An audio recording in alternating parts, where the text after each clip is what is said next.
What's up, everyone? Billy here with Ultra Bright Lights. And a couple of days ago, we headed over to the garage of our friends at Mobile Max Car Audio for another install video.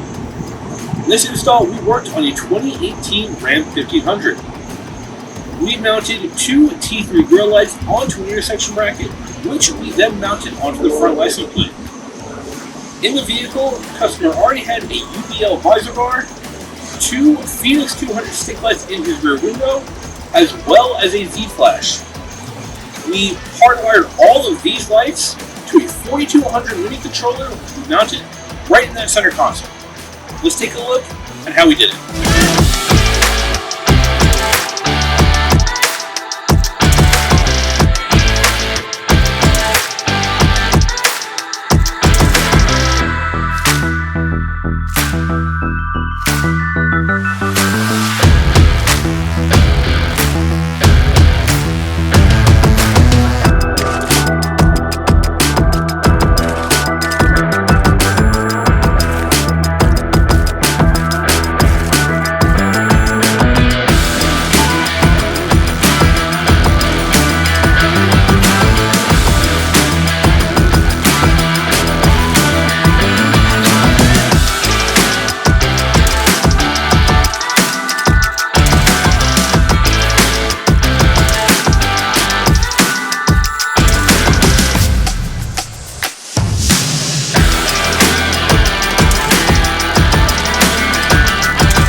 Say goodbye to your unwanted sick plugs.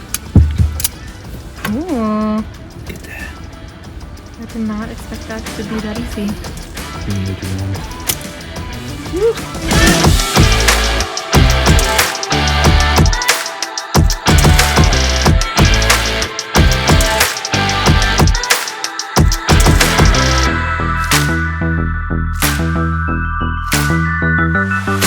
Back here, day 2 of the install. We were able, before we left yesterday, to get the center console out and take this front paneling off. We're going to take all the wires from all the lights in the vehicle, run them under here. The main reason we wanted to get this off is we wanted to get access to this specifically right back here. I'm going to drill the holes into that because our 4200 Mini is going to go right in here. We're going to put the swivel bracket right in there. We should be able to hold the Mini right in place right over here. The customer has quick access to it. So this is pretty much where all the wiring is going to be going. And today we're just going to get that Mini in, hook all the wires up to it, and we'll be good to go. Here, so once this is back up, installed into there. The wires will obviously be hidden in the back, but that's what we're looking at, which I actually think is pretty nice placement.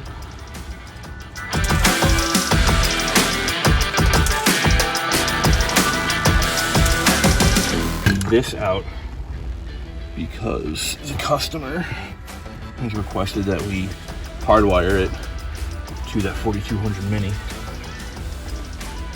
Luckily with the Z-Flash, it's just a matter of unplugging the controller, unplugging it from the port itself, and then plugging the hardwire back in.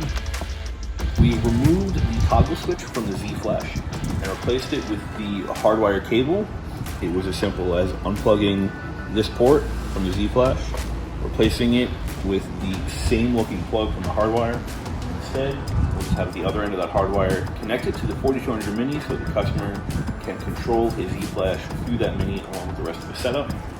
We will make sure he goes home with this as well, should he ever want to revert back to the toggle switch, because that would be as simple as unplugging that hardwire from the Z-Flash port and plugging this back in.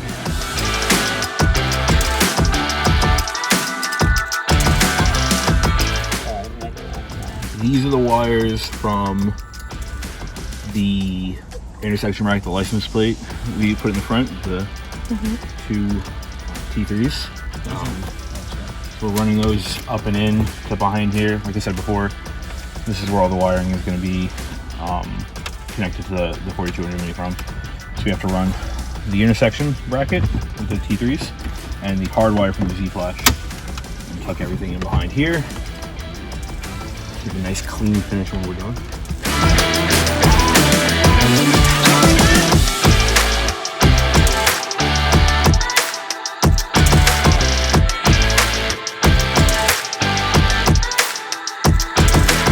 Have the base of the swivel bracket mounted in this little port.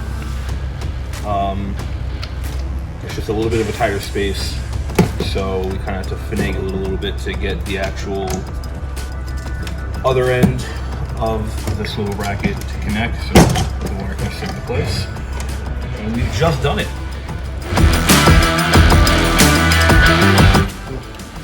Okay, so we're gonna drill a hole here so we can take these wires, flush them through. All the wires will be behind us.